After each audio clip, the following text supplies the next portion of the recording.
नमस्ते. आजच्या धावपळीच्या जगात मधुमेह किंवा शुगर हा शब्द आपल्यासाठी नवीन राहिला नाही आहे. पण घाबरून जाण्याचं कारण नाही. आजच्या या व्हिडिओमध्ये आपण मधुमेहावर सविस्तर चर्चा करणार आहोत. यामध्ये आपण वैज्ञानिक दृष्टिकोन, प्रभावी आयुर्वेदिक उपचार आणि सोपे घरगुती उपाय पाहणार आहोत.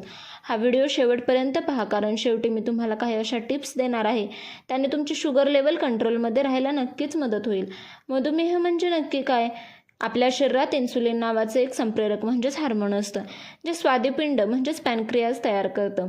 आपण जे जेवतो त्याचं रूपांतर ग्लुकोजमध्ये होतं. इन्सुलिन या ग्लुकोजला पेशींपर्यंत पोहोचवून ऊर्जा निर्माण करतं. मधुमेहाचे म्हणजे शुगरचे 2 टाईप असतात. टाईप फर्स्ट, शरीरात इन्सुलिन तयारच होत नाही, आणि टाईप सेकंड म्हणजे शरीर इन्सुलिनचा नीट वापर करू शकत नाही किंवा पुरेसे इन्सुलिन तयार होत नाही. हा प्रकार सर्वात सामान्य आहे. मधुमेहाची लक्षणे जर तुम्हाला सांगणार आहे ती लक्षणे जाणवत असतील तर तुम्हाला मधुमेह आहे हे लवकरात लवकर समजून येईल. ते समजल्यानंतर त्वरित डॉक्टरांशी संपर्क साधा.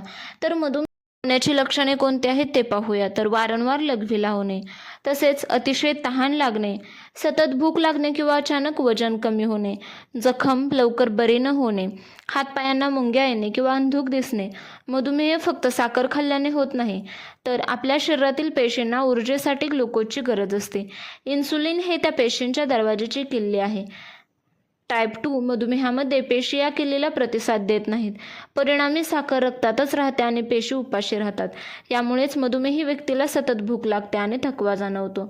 तसेच स्वादुपिंडाचा थकवा, जेव्हा रक्तातील साखर वाढत राहते तेव्हा स्वादुपिंड अधिक इन्सुलिन बनवण्याचा प्रयत्न करतो आणि शेवटी ते थकते. आयुर्वेदानुसार मधुमेह, आयुर्वेदात याला महारोग मानले जाते. कफ दोष, अन्नातील अतिगोडवा आणि आळशी जीवनशैलीमुळे कफ वाढतो, जो अग्नी मंद करतो. जेव्हा शरीरातील सप्तधातू म्हणजे रस, रक्त, मांस, मेद, अस्थी, मज्जा, शुक्र नीट पोषण मिळू शकत नाही, तेव्हा ओज कमी होते, म्हणजेच इम्युनिटी कमी होते. उपाय काय आहे? तर आयुर्वेदात वसंत कुसुमाकर रस किंवा चंद्रप्रभावटी सारखी औषधे तज्ज्ञांच्या सल्ल्याने घेण्यास सुचवले जाते. मधुमेहाचे सायलेंट संकेत म्हणजेच अननोन अर्ली वॉर्निंग सायन्स कोणते आहेत? तर बऱ्याचदा लोकांना मधुमेह आहे हे खूप उशिरा कळते. त्यामुळे आपण काही असे 10 सूक्ष्म संकेत पाहणार आहोत. त्वचेवर काळे चट्टे येणे, मानेच्या मागे चट्टे येणे, काखेत किंवा गुडघ्यांच्या मागे त्वचा काळ्याने मखमली होणे, हे इन्सुलिन रेझिस्टन्सचे मोठे लक्षण आहे. तसेच हिरड्यांमधून रक्त येणे, रक्तातील साखर वाढल्याने तोंडातील बॅक्टेरिया वाढतात आणि हिरड्यांचे आजार होतात. तसेच सतत होणारे इन्फेक्शन, विशेषतः त्वचेचे किंवा मूत्रमार्गाचे म्हणजेच UTI इन्फेक्शन वारंवार होणे, चिडचिड आणि मूड स्विंग्स होणे, साखर कमी जास्त झाल्यामुळे मेंदूवर परिणाम होतो आणि निराकारण राग येतो. तसेच डाऊन फेनोमेनॉन म्हणजे अनेकांना सकाळी उठल्यावर साखर वाढलेली दिसते, जरी त्यांनी रात्री काहीही गोड खाल्लेले नसते. कारण पहाटे 4 ते 8च्या दरम्यान आपले शरीर नैसर्गिकरित्या उठण्याचे काही हार्मोन्स सोडते, जे यकृताला साखर सोडायला सांगतात. यावरती उपाय म्हणजे रात्रीचे जेवण लवकर करणे, संध्याकाळी 7-8च्या दरम्यान जेवण करावे, रात्री झोपण्यापूर्वी थोडे चालावे. यावरती प्रभावी आयुर्वेदिक उपाय पाहूया. आयुर्वेदात मधुमेहाला प्रमेय म्हटले जाते. तर कडुनिंब आणि कारले, कारल्याचा रस रोज सकाळी रिकाम्या पोटी घेतल्याने रक्तातील साखर कमी होते. कडुलिंबाची पाने रक्तातील इन्सुलिनची संवेदनशीलता वाढवतात. तसेच मेथी दाण्यांचा उपाय, रात्री 1 चमचा मेथी दाणे पाण्यात भिजत घाला आणि सकाळी ते पाने प्या व दाणे चावून खा. यात असणारे फायबर साखर शोषून घेण्याची प्रक्रिया संथ करतात. तसेच त्रिफळा चूर्ण, पचन सुधारण्यासाठी आणि साखर नियंत्रित ठेवण्यासाठी त्रिफळा चूर्ण उपयुक्त आहे. तसेच दालचिनी चहा, चहामध्ये किंवा कोमट पाण्यात दालचिनी पावडर टाकून घेतल्याने इन्सुलिनची कार्यक्षमता वाढते. तसेच तुम्ही घरगुती उपायाने पथ्य काय करू शकता? तर जांभूळ बी पावडर, जांभळाच्या बिया वाळवून त्यांची पावडर रोज घेतल्यास शुगर लेवलमध्ये राहण्यास मोठी सुधारणा होते. तसेच भिजवलेले बदाम, सकाळी भिजवलेले 5 ते 6 बदाम खावेत. दिवसभरात पुरेसे पाणी प्यावे. यामध्ये काय टाळावे? तर साखर, गूळ, मैदा, बटाटा, भात आणि अति गोड फळे उदाहरणार्थ आंबा, चिकू ही कमी प्रमाणात खावीत. तसेच सुपरफूड्स आणि त्यांचे कार्य पाहूया. म्हणजेच दालचिनी हे काय करते? तर याच्यामुळे पेशी साखर लवकर शोषतात. तसेच आवळा, यात क्रोमियम असते, जे इन्सुलिन तयार करणाऱ्या पेशींना सक्रिय करते. तसेच शेवग्याच्या शेंगा रक्तातील ग्लुकोजची पातळी स्थिर ठेवतात. तसेच सफरचंद व्हिनेगर जेवणाआधी 1 चमचा पाण्यात घेतल्यास ग्लायसेमिक लोड कमी होतो. तुम्ही काय खावे तर पालेभाज्या, कडधान्य, सफरचंद, संत्री हे हळूवार साखर वाढवते त्यामुळे ते खावे. तसेच बाजरी, ओट्स, ब्राऊन राईस हे तुम्ही खाऊ शकता. तुम्हाला साखर, मैदा, पांढरा भात, टरबूज हे अवॉइड करायचं आहे. यामुळे काय होतं तर साखर अचानक वाढते. तसेच जेव्हा आपण तणावात असतो तेव्हा शरीर कोर्टिसोल हार्मोन सोडते. कोर्टिसोल यकृताला साखर सोडायला सांगते जेणेकरून शरीराला लढण्यासाठी ऊर्जा मिळेल. ज्यांना सतत तणाव असतो त्यांची साखर औषधे घेऊनही कमी होत नाही. यासाठी भ्रामरी प्राणायाम सर्वोत्तम मानले जाते. तसेच रात्री उशिरा जेवल्याने इन्सुलिनची संवेदनशीलता कमी होते. त्यामुळे जास्तीत जास्त रात्री 8च्या सुमारास जेवावे. तसेच दुसऱ्या दिवशी दुपारी 12 वाजता पहिले जेवण घेणे. यामुळे इन्सुलिन पुन्हा सक्रिय व्हायला मदत होते.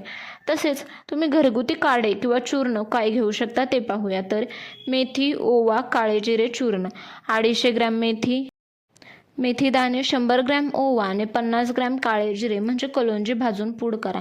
रोज रात्री कोमट पाण्यासोबत 1 चमचा घेतल्याने रक्तातील घाण साफ होते.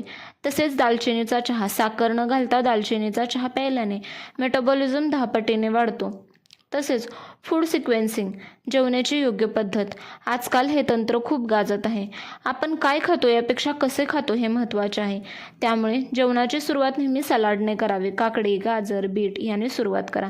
नंतर डाळ, पनीर, अंडी किंवा दही अशा प्रकारे तुम्ही प्रोटीन, फॅट्स खा. नंतर शेवटी चपाती किंवा भात सर्वात शेवटी खा. यामुळे रक्तातील साखर एकदम वाढत नाही.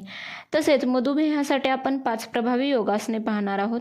तर मंडूकासन स्वादुपिंडावर म्हणजेच पॅनक्रियाजवर दबाव येतो आणि इन्सुलिन निर्मिती सुधारते. तसेच वक्रासन पोटाच्या अवयवांना मसाज मिळतो. तसेच पश्चिमोत्तानासन संपूर्ण शरीराचे स्ट्रेचिंग होते आणि पचन सुधारते. तसेच शशकासन तणाव कमी करण्यासाठी उत्तम असते. कपालभाती प्राणायाम रक्ताभिसरण वाढवते. स्वयंपाकघरात तुम्हाला काय बदल करायचे आहे तर पांढरा भाताऐवजी हातसडीचा भात म्हणजे ब्राऊन राईस खा. तसेच मैद्याऐवजी नाचणी, बाजरी किंवा ज्वारीची पीठ यांची भाकरी करून खा. तसेच मधुमेहाचे दीर्घकालीन परिणाम, धोक्याची घंटा कशी आपल्याला कळते तर डोळ्यांची दृष्टी जाण्याचा धोका आपल्याला जाणवतो. दृष्टी कमी येते. पायाला जखम झाल्यास ते लवकर भरून येत नाही. त्याला भरून येण्यासाठी वेळ लागतो.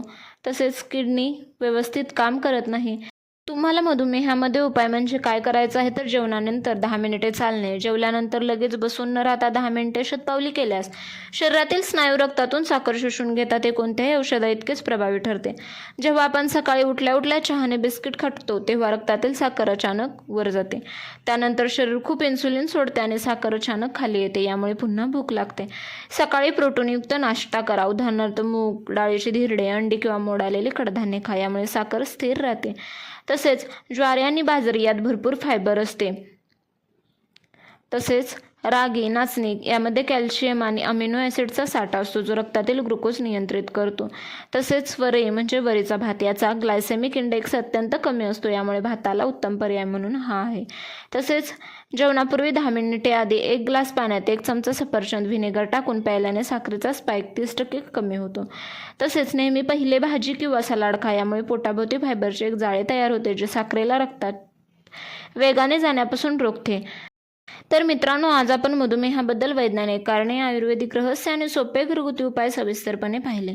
एक गोष्ट नेहमी लक्षात ठेवा, मधुमेह हा केवळ आजार नाही तर ती शरीराने दिलेली एक चेतावणी आहे की आता आपल्याला आपल्या जीवनशैलीत बदल करण्याची गरज आहे. केवळ औषधांवर अवलंबून न राहता जर तुम्ही योग्य आहार, नियमित व्यायाम आणि तणावमुक्त मन यांची जोड दिली तर तुम्ही केवळ साखर नियंत्रित नाही तर मधुमेह रिव्हर्सलच्या दिशेने देखील पाऊल टाकू शकता.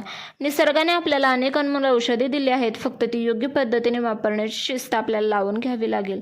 तुमच्या रक्तातील साखरेची नोंद ठेवा आणि स्वतःच्या शरीराचे डॉक्टर बना. छोटे छोटे बदल करा, जसे की लिफ्टऐवजी पायऱ्या वापरणे किंवा जेवणानंतर 10 मिनिटे चालणे. हे छोटे बदलच भविष्यात मोठे परिणाम घडवून आणू शकतात. तुम्ही तुमच्या आहारात साखरेला पर्याय म्हणून काय वापरता किंवा तुमच्या साखर नियंत्रित करण्याचा अनुभव काय आहे कमेंटमध्ये नक्की सांगा, जेणेकरून इतरांनाही त्याची मदत होईल. जर तुम्हाला हा व्हिडिओ माहितीपूर्ण वाटला असेल तर लाईक करा आणि तुमच्या मित्रपरिवारात विशेषतः ज्यांना मधुमेहाचा त्रास आहे त्यांच्यासोबत व्हिडिओ नक्की शेअर करा.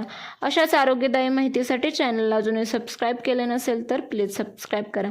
आणि लक्षात ठेवा, आरोग्य हीच खरी संपत्ती आहे. निरोगी राहा, आनंदी राहा.